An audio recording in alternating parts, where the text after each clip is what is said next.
WhatsApp guys, आपका स्वागत है आज की एक और धमाकेदार वीडियो में।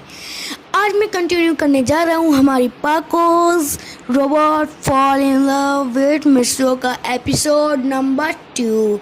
और गाइस, आप में से कुछ लोगों ने मुझे कमेंट में कहा था कि मैं फिर से उन सीरीज़ को और एपिसोड पोस्ट करूं, जैसे कि अपनी हो गई ये पाको सीक्रेट डायरी का एपिसोड नंबर 3 और परमेला पाको का एपिसोड नंबर 5। तो गाइस, मैं पहले ही बता चुका हूं, वो सीरीज़ अब कंप्लीट हो चुकी हैं। अब उन सीरीज़ से रिलेटेड एपिसोड नहीं आने वाले, क्योंकि अब उनकी कहानी पूरी तरह से कंप्लीट हो चुकी है। अब पाको सीक्रेट डायरी कितनी बार अब परमेन हमारे पाको की सीक्रेट डायरी पढ़ेगा। और रही उसकी बात, तो वो कहानी तो पहले ही कंप्लीट हो चुकी थी, तो आप उनसे रिलेटेड न्यू एपिसोड्स नहीं आएंगे। और हाँ, अगर आपको कोई न्यू सीरीज़ चाहिए ऐसे ही, मतलब इनसे रिलेटेड, तो प्लीज़ कमेंट में बताइए, मैं ज़रूर बना दूँगा। और ये वीडियो भी आप जानते हैं कि काफ़ी लोगों ने कमेंट में कहा था कि इस वाले टॉपिक पर बनाने, तो मैं बना रहा हूँ। तो गाइज़, ये है इसका सेकेंड एपिसोड। तो ज़्यादा देरी ना करते हुए इस वीडियो को शुरू करते हैं। तो गाइज़, लास्ट एपिसोड में हम देखते हैं कि जो पाको की रोबोट रहती है वो परमैन को किस कर देती है, जिसको लेके पाको बहुत ही ज़्यादा परेशान रहती है। उसके बाद जो अपना परमैन रहता है वो सोचता है कि पाको इस बात से गुस्सा क्यों है ये।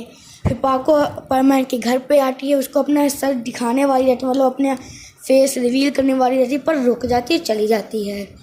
और अब उसके आगे तो गाइज़, हम देखते हैं कि अगले दिन, ये सब बात होने के अगले दिन, जब सभी परमैन से अपनी पेट्रोलिंग पे जाते हैं, जो पाको रहती है वो भी आती है।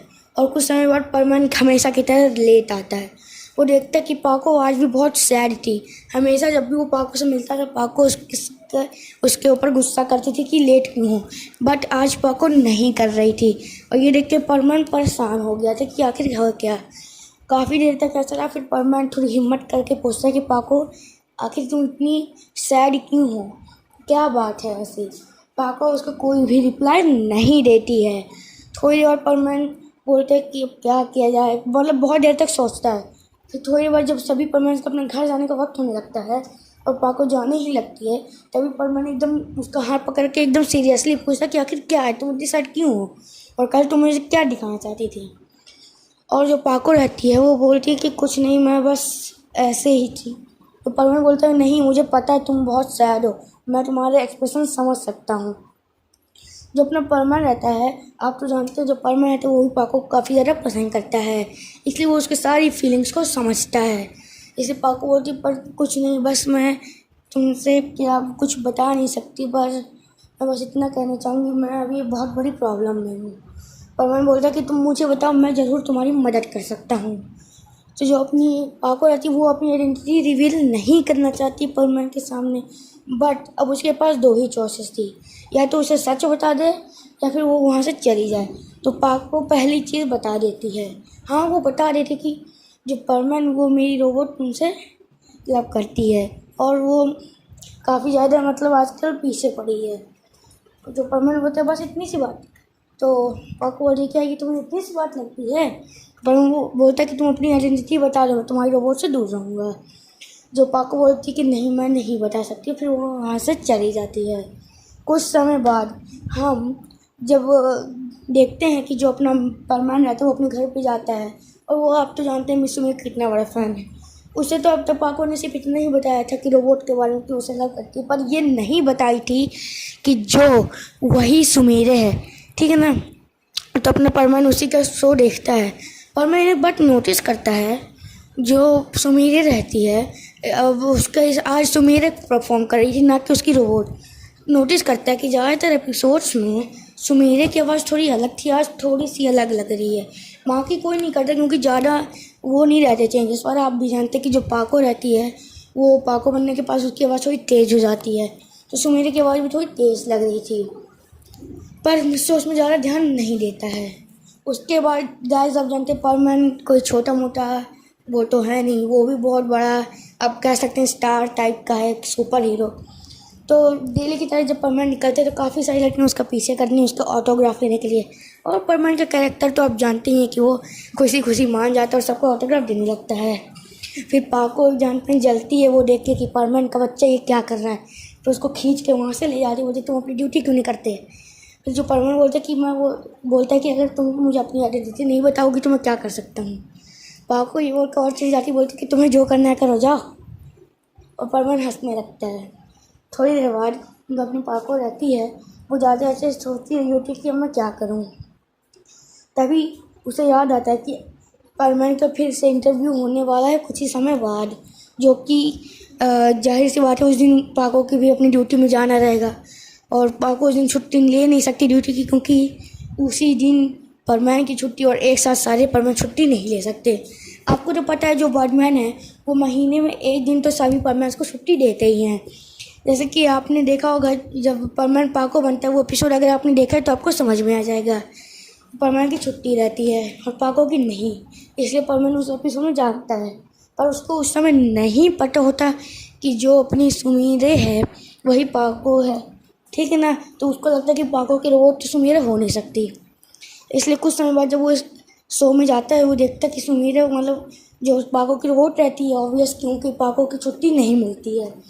कुछ समय बाद शो जब ख़त्म होता है तो पाको की जो रोबोट रहती है वो परमानेंट को लेके मतलब बाहर साइड आ जाती है सेट से।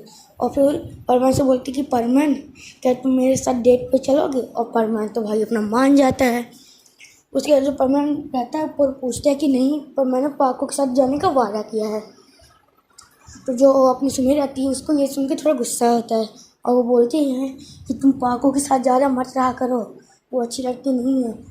और इतना ही नहीं, वो अगर तुम उसका असली चेहरा देखोगे तुम तो और डर जाओगे। मैंने देखा नहीं है बट मैंने एक बार उसको अपनी थोड़ा सा हेलमेट उठाते देखा था और उसका चेहरा मतलब अच्छा नहीं है, मतलब ऐसा झूठ मूठ का बना के बोल देती है। अपना परमानेंट सोचता है कि पर पाको तो ऐसी नहीं है। उसकी कुछ जो अपनी सुमेर रहती है वो पूरी कोशिश करती है और फिर बोलती है कि जो पाको है ना उसने इतना ही नहीं, एक बार जो पाको ने मेरे ऊपर मुझसे जलने लगी और मेरे ऊपर एक टेबल उठा के फेंक दी थी, जिससे मैं बहुत बार बची थी। और अपने परमानेंट को सुन के गुस्सा आता है कि पाको आखिर ऐसा क्यों करती है। उसके बाद जो परमानेंट रहता है वो हाँ बोल देता है। अब देखते हैं गाइस आगे जो आगे रहते हैं, जो पाको रहती है वो इंतज़ार कर रही कि आज परमानेंट उसके साथ घूमने आएगा। और परमानेंट फिर पाको को बोलता है कि पाको आज के बाद तुम मुझसे बात मत करना, तुम अच्छी नहीं हो। पाको ये सुन के बहुत ज़्यादा मतलब उदास हो जाती कि आखिर ऐसा क्या हो गया। कुछ ही समय बाद जो अपना परमानेंट है वो सुमीर के साथ चल जाता है और पाको उसे देख भी लेती है बाय लकीली कि ये क्या, ये सुमीर के यानी कि मेरी रोबोट के साथ क्या कर रहा है। तब उसे पूरी बात समझ में आ जाती है कि ये सब असल में उसके रोबोट की एक चाल है। तो गाइस आज का एपिसोड बस इतना ही। उम्मीद करता हूँ कि आपको ये एपिसोड पसंद आया हो। अगर ये एपिसोड आपको थोड़ा सा भी पसंद आया हो तो गाइस प्लीज़ गाइस एक लाइक कर दीजिएगा और कमेंट में बताइएगा आपको और कौन कौन सी सीरीज़ अच्छी लगती हैं। मैं ज़रूर कोशिश करूँगा उन सीरीज़ पे वीडियो बनाने की। और गाइस सब्सक्राइब कर दीजिएगा, जिससे आपको आपकी फेवरेट सीरीज़ के बारे में पता चल जाए कि मैंने उसको अपलोड कर दिया है। और गाइस हाँ, एक इम्पोर्टेंट अनाउंसमेंट करना चाहता हूँ मैं कि गाइस और थैंक यू भी कहना चाहूँगा, क्योंकि आपने आज 7th डे है मेरे जब से मैंने यूट्यूब चैनल चालू किया है और आज आपने मेरे पूरे 86 सब्सक्राइबर्स पूरे कर दिए। गाइस मुझे कभी मतलब यकीन ही नहीं होता कि